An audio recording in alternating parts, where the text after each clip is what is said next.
সাদিক ভাই, এর আগে ছাত্রকে একই আতঙ্কে ভুগত না? দেখুন, এটা মানে আপনারা নিজেদেরকে বলছেন যে আদর্শিক সংগঠন, হয় ছাত্র দল আপনাদেরকে আতঙ্কে ভোগে, ছাত্র লীগ আপনাদেরকে নিয়ে আতঙ্কে ভোগে, এই ছাত্র মৈত্রী, ছাত্র ইউনিয়ন সবাই আপনাদেরকে নিয়ে আতঙ্কে ভোগে কেন? এই শুনুন, এটা হচ্ছে মধ্যে আমাদের আদর্শের কারণে।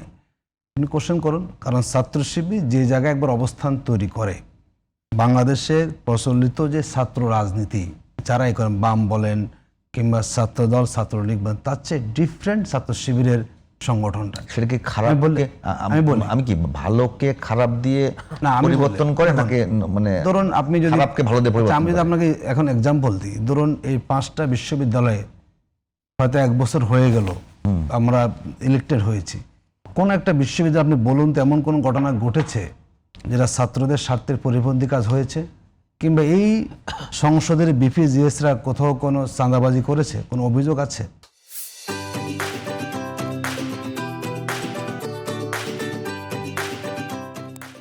কোথাও কোনো দখলবাজি করেছে, অভিযোগ আছে? কিংবা টেন্ডার নিয়েছে বিশ্ববিদ্যালয় থেকে, নিয়ে কোনো অভিযোগ আছে? আপনাদের মানে সেন্ট্রাল দলের পক্ষ থেকে যদি শতভাগ সাপোর্ট দেওয়া থাকে তাহলে কেন চাঁদাবাজি করবে? এটা একটা অভ্যাস।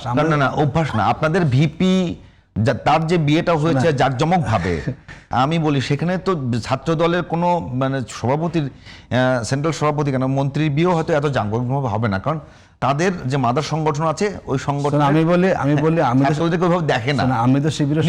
আমি তো শিবিরের সভাপতি ছিলাম, কারো বিয়ের দায়িত্ব জামাত ইসলামী কখনো নেয় না। দায়িত্ব নেওয়ার দরকার নাই, আন্তরিক কোনো কারণ সুযোগ নাই। এখন যার আসলে সবার থেকে পারিবারিক বিষয়, সাদিক কাইম বিয়ে করেছেন, তার শ্বশুর সামর্থ্যবান, তিনি খরচ করেছেন তার জামাইয়ের জন্য, এটাকে আমরা এখানে আসা ভিন্ন কিছু খোঁজার কোনো প্রয়োজন নাই। তারা জেনে বুঝে সেখানে করেছেন, কারণ যেহেতু তিনি তার মেয়ে বিয়ে দিচ্ছেন ডাক্তার, তার একটা বড় পরিবেশ সেখানে আছে। দেখুন, যেটা আমরা বলতেছিলাম, দেখুন আপনার এই যে 1টা বছর চলে গেল, ঢাকা বিশ্ববিদ্যালয়ের গণরুম কি আছে কেউ বলতে পারবে? প্রমাণ দেখাতে পারবে? মানে ছাত্র শিবির যেখানে থাকে একটা পজিটিভ এনভায়রনমেন্ট তৈরি হয়ে যায়, যেটা অন্যদের জন্য কোনো চাচ্ছে না। মানে অন্যদের যে কাজগুলো, ছাত্র শিবিরের কাজ অলওয়েজ ছাত্র বান্ধব কাজ, শিক্ষামূলক কাজ, এবং যদি শিক্ষার্থীদের একবার শিবিরকে পেয়ে যায়, শিক্ষার্থীরা তখন বুঝে শিবিরটা আসলে কি জিনিস এবং একটা পজিটিভ ধারণা তৈরি হয়ে যায়, যাতে এই কাজটা আমরা করতে না পারি। আর এই কাজ যখন শিক্ষার্থীরা আমাদের গ্রহণ করবে, এটা জানার জন্য, এটা কি আসলে শিক্ষার্থীরা করে নাকি শিবির নিজেই অন্য সংগঠন যাতে কোনো কার্যক্রম পরিচালনা করতে না পারে সেজন্য ট্যাকেল? আচ্ছা, যদি শিক্ষার্থীরা গ্রহণ না করে তাহলে আমরা এত ভোট কিভাবে পেলাম? মাত্র 1টা বছর আমরা ওপেন কাজ করার সুযোগ পেয়েছি বিশ্ববিদ্যালয়ের ক্যাম্পাস, 1টা বছর মাত্র। তারা দেখেছে না কারা ছাত্র বান্ধব ছাত্র রাজনীতি করছে, কারা শিক্ষা বান্ধব ছাত্র রাজনীতি করছে, তারা ভোট দিচ্ছে আমাদের। সুতরাং আসলে মূল হচ্ছে আমাদের যে রাজনীতিটা, মানে আপনারা এক বছর ঢাকা বিশ্ববিদ্যালয়ে, বলি একটু, আপনারা 1 বছর ঢাকা বিশ্ববিদ্যালয়ে কাজ করার ফলে ঢাকা বিশ্ববিদ্যালয়ে পাশ করলেন, আর রাজশাহী বিশ্ববিদ্যালয়ে বছরের পর বছর যুগের পর যুগ প্রকাশ্য কাজ করার পরে ওখানে জিয়ে সারলেন। ওখানে ইলেকশন না, শোনে এটি ভালো তো, এটা হার জিত বিষয় আমরা বললেন। শোনে আমরা জয়ের বিষয়টা কি, একটা প্যানেলের বড় অংশ সাপোর্ট আমাদের পক্ষে এসেছে। ইলেকশনে ফুল প্যানেল জয়ী হওয়া না হওয়ার মধ্যে কল্যাণ বেশি। এই যে একটা ব্যালেন্স হয়, এটা মানে ইলেকশন সুষ্ঠু সেখানে হয়েছে।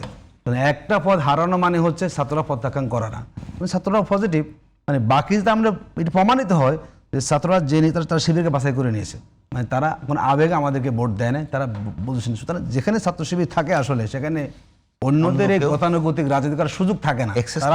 তারা নতুন কিছু আনতে না পারলে, ডিফারেন্ট কিছু আনতে না পারলে গ্রহণ করে না। তো আপনি আনে নিয়ে আস বলো। আচ্ছা, আমি যে আপনাকে প্রশ্ন করি, ধরুন এই যে 1.5 বছর গেল বিশ্ববিদ্যালয় ক্যাম্পাসে ছাত্রদল কি বলুন তো শিক্ষা বান্ধব কাজ করেছে? আমি জানি না, আমার চোখে পড়ে নেই।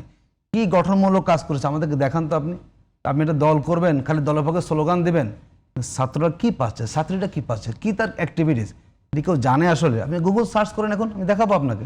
দেখান তো গত 1.5 বছরে ছাত্র দলের কি কার্যক্রম ক্যাম্পাসগুলোতে, আমি কিছু খুঁজে পাবেন না, ওই একটা মিছিল মিটিং ব্যতীত।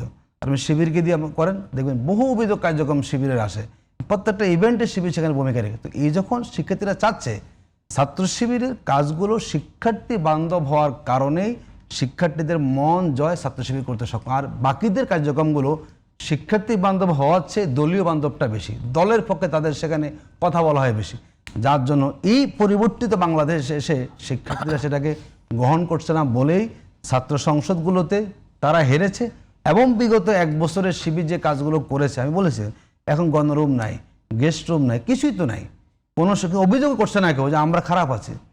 আপনি দেখেছেন না বিশ্ববিদ্যালয়ের মানে ছাত্র সংসদের যিনি হলেন সাংগঠনিক সম্পাদক বিশ্ববিদ্যালয়ের, তার মাস্টার্স পরীক্ষা ফলাফল আর তিনি বেরিয়ে চলে আসছেন একদিনের মাথায় মাত্র।